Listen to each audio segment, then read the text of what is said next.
If you are struggling with your calorie deficit, this video is for you. Na-feel mo ba yung parang, bakit ang hirap-hirap nito? Konti na nga lang kinakain mo, pero hindi ka pa rin pumapayat. Kamot ulo ka na lang contemplating kung effective ba talaga ang calorie deficit. Challenging na siya to begin with, pero may mga tips and tricks na pwede mong gawin para mas mapadali yung pagda-diet mo. So in this video, I will share with you guys some of my personal tips and tricks on how I stick to my calorie deficit. I highly suggest you watch this video about calories kung hindi nyo pa naiintindihan ang concept ng calories in, calories out, or ang calorie deficit. Simple lang in theory ang calorie deficit. The hard part is actually finding what works for you. Kung bago kayo dito, my name is Jacob Alava. I'm an IFPA Sports Nutrition Certified Coach. I'm also a competitive natural bodybuilder, and I work with a lot of Filipinos if they need help with fat loss or building muscle.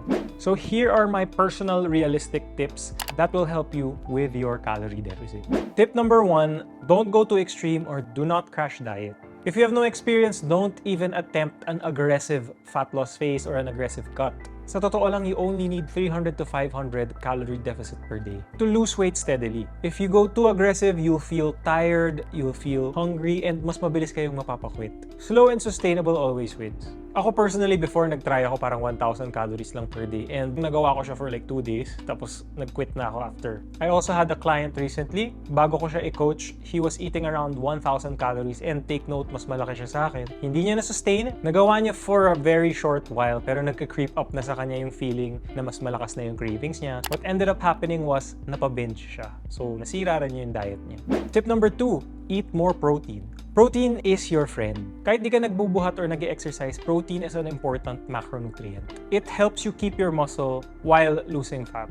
So, try to include protein in every meal. Marami kasi ako nakikita yung mga meals nila, puro carbs and fats lang. Incorporate kayo ng chicken, beef, pork, di ba? Eggs. Pag snack, minsan kahit carb pwede. Pero all my meals may protein. Pwede ka pa rin naka-calorie deficit kahit sobrang baba ng protein intake mo. Pero most of the time, yung mga pumapayat this way, yun yung medyo nagiging skinny fat tingnan or hindi healthy yung itsura ng pagpayat nila. So remember to take your protein.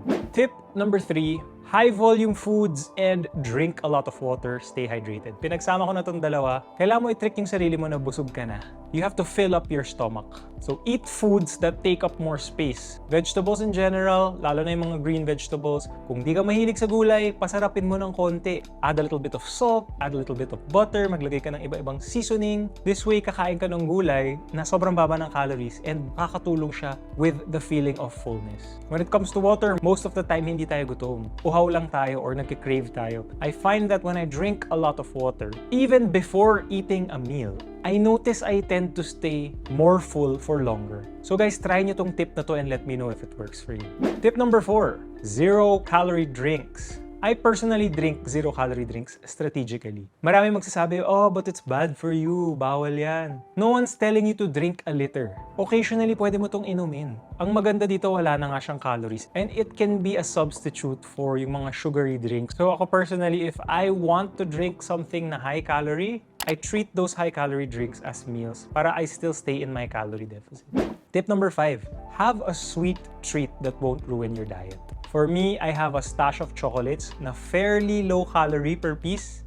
And ito yung nagsasatisfy sa sweet cravings ko. Di ako masyadong mahilig sa matamis, pero from time to time, naghanap ako ng matamis. Pero syempre, kailangan mo pa rin ng self-control. I like Kisses or yung crunch na maliliit. I don't eat 10 of those per day. Pag nagka-crave ako, I get 1 to 2 pieces. At the end of the day, importante pa rin ang discipline. But this kind of curbs the cravings a little bit. Tip number 6, avoid trigger food. I would like to think I'm disciplined. Pero minsan, I lose control. Lalo na pag ito yung mga kine-crave ko. The other day, I was craving for chips. Lumabas pa ako ng kwarto, hinahanap ko pa. Nung nakahanap ako, I opened it, I had some, tapos di ko napapansin nagma-mindless snacking na pala ako. It put me out of the calorie deficit. So the next time, hindi na ako bumili. Nagka-crave na naman ako, pero wala akong choice. Tinulog ko na lang. Sometimes it's very difficult to do that. You limit the chances of messing up if you limit or avoid your trigger food. Out of sight, out of mind. Tip number 7 is to learn how to cook or experiment. Air fry nga lang pwede na eh. My go-to meal talaga as of now, yan yung chicken hoisin rice bowl ko. Kahit hindi ako naka-diet, kinakain ko pa rin yan kasi ang sarap niya. So what I'm trying to say is, have mga 2 to 3 go-to meals na sobrang dali i-prepare, na masarap, na you enjoy. Hindi nyo malalaman until you experiment. This makes staying consistent easier.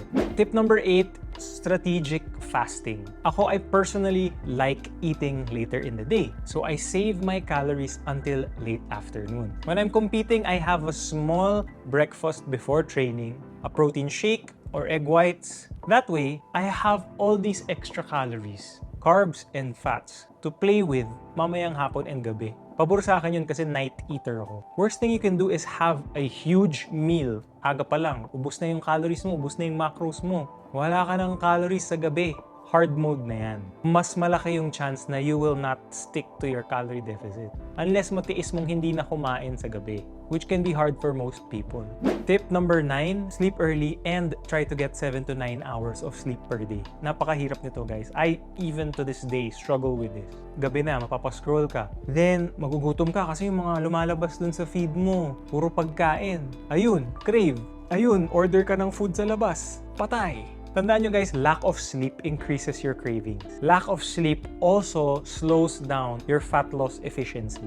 Tip number 10, flexible dieting. 80-20, 70-30, 60-40 rule. Gone are the days na kailangan super healthy mo kumain. Chicken breast, broccoli lang. Ang point ng flexible dieting is you eat healthy most of the time, but you still enjoy your favorite foods occasionally. Parang 20% of the time. That's how I was able to stay consistent for long term. Sustainability talaga. I've been doing this since 2015 and 2016, and this is the secret for my personal fitness. Natry ko kasi dati yung sobrang strict. Hindi ako tumagal. And grabe yung rebound. So sobrang strict, talagang lahat ng masarap gusto kong kainin. So napapabinge ako. I'll make a longer, more in-depth video about this topic because it deserves more attention.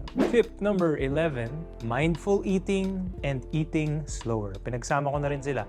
Eat slowly without distractions. Marami kasi dyan naghahanap ng magagawa while eating. Either manonood or nagsuscroll. To better recognize your body's fullness signals, kailangan mag-pay attention ka when you eat. Slowing down your eating also helps. Your body also needs time to feel full. But kailangan presence of mind and awareness. If you eat too fast, you'll overeat, late makakahabol yung utak nyo. Tip number 12, one of my favorite tips is calorie cycling. If I want more calories during special events or weekends, sinacycle ko yung calories ko. This is something I do on a regular basis. Basically, may higher calorie days ka and may lower calorie days ka.